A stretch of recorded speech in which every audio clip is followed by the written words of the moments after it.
আসসালামু আলাইকুম everyone, welcome to Tasha trails, where we share moments, smile and love. আজকে থাকছে সাদা পাথর ভ্রমণের কিছু ইন্টারেস্টিং ও ইনফরমেটিভ তথ্য, যা আপনার ভ্রমণকে করতে পারে হ্যাসেল ফ্রি। সাদা পাথর পৌঁছানোর অনেক আগে থেকেই ছোট বড় পাথরের স্তূপ দেখা যাচ্ছিল। কিছুক্ষণ পরে দেখি হঠাৎ করে বৃষ্টি নামছে, আর এই বৃষ্টি ছাড়ার অপেক্ষায় আমরা একটা হোটেলের সামনে কিছুক্ষণের জন্য দাঁড়াই। পরে ঘুরে এসে আমরা এই হোটেলে লাঞ্চ করি। হোটেলের নাম ছিল শাহপরান। ফ্র্যাঙ্কলি স্পিকিং, আমি ডিসকারেজ করবো এই হোটেলে খাওয়ার জন্য। তাদের সার্ভিস এবং খাবার দুটাই খুবই বাজে ছিল। শুরুতে তারা খুব দরদ দিয়ে ডাকবে, বাট যাওয়ার পরে তারা খুবই বাজে ব্যবহার করে। মেইন ভিজিটিং পয়েন্টে যাওয়ার আগে একটা নদী পার হতে হয়, আর নদী পার হওয়ার জন্য আমরা একটা নৌকা ভাড়া করি।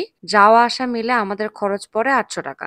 আমরা 8 জন ছিলাম, মাথা পিছু পড়ছে 100 টাকা করে। এরপর শুরু হলো আমাদের নৌকায় আনন্দ ভ্রমণ। এই নৌকা ভ্রমণটা এতটা উপভোগ্য ছিল যে মনে হচ্ছিল ঘন্টাখানেক শুধু নৌকা করেই ঘুরতে থাকি। প্রায় শতাধিক নৌকা চলাফেরা করতেছিল। কিছু নৌকা মানুষ পারাপারের জন্য, আর কিছু নৌকা ছিল পাথর আনা নেওয়া করার জন্য। এখানে যে দুইটা টাওয়ার দেখা যাচ্ছে, এমন অনেকগুলো টাওয়ার এখানে আছে। আর আগে এই টাওয়ারগুলো দিয়ে পাথরের ক্রেন আনা নেওয়া করা হতো। দেখতে দেখতে আমরা মেইন পয়েন্টে চলে আসলাম, আর দূর থেকে দেখা যাচ্ছিল মেঘালয়ের এই অপরূপ সুন্দর দৃশ্য।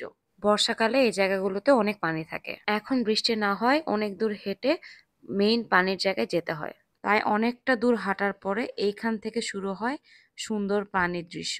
এখন কিছু ইম্পর্টেন্ট ও ইনফরমেটিভ ইনফরমেশন দেই। এখানে লকার আছে যেখানে চাইলেই কাপড় বা ব্যাগ রাখা যাবে।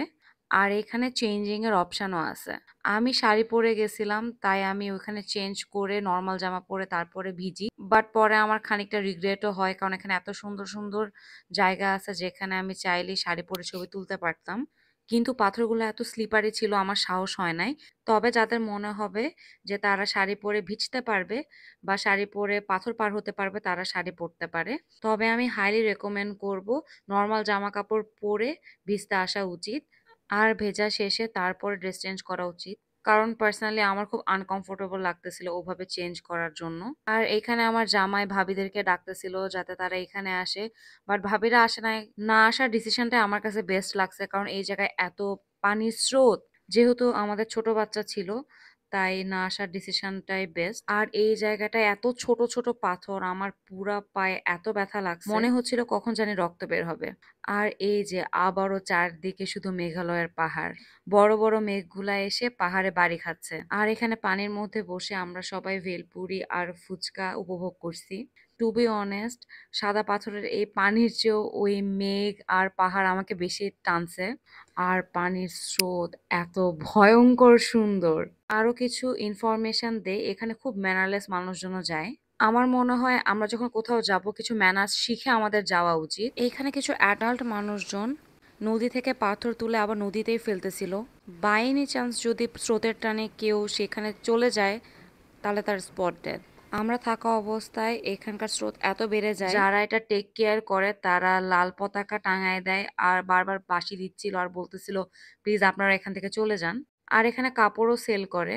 যারা কাপড় নিয়ে যাবে না তারা এখান থেকে কাপড় কিনতে পারবেন, বাট আই উইল সাজেস্ট কাপড় নিয়ে যাওয়া উচিত, কারণ কাপড়ের কোয়ালিটি এত বেশি বাজে, মনে হচ্ছিল কখন জানি ফেটে যাবে। আমি 20 মিনিটের জন্য পরি, তাই আমি এটা এক্সপিরিয়েন্স করতে পেরেছি।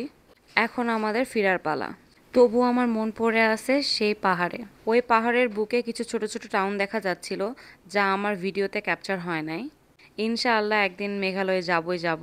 আর যারা একদিনের সিলেট ট্যুর দিতে চান, তারা কিন্তু রাতারগুল আর সাদা পাথর একই দিনে কভার করতে পারবেন। Again Tasha trail, signing off with love. Like, share and comment. Tata.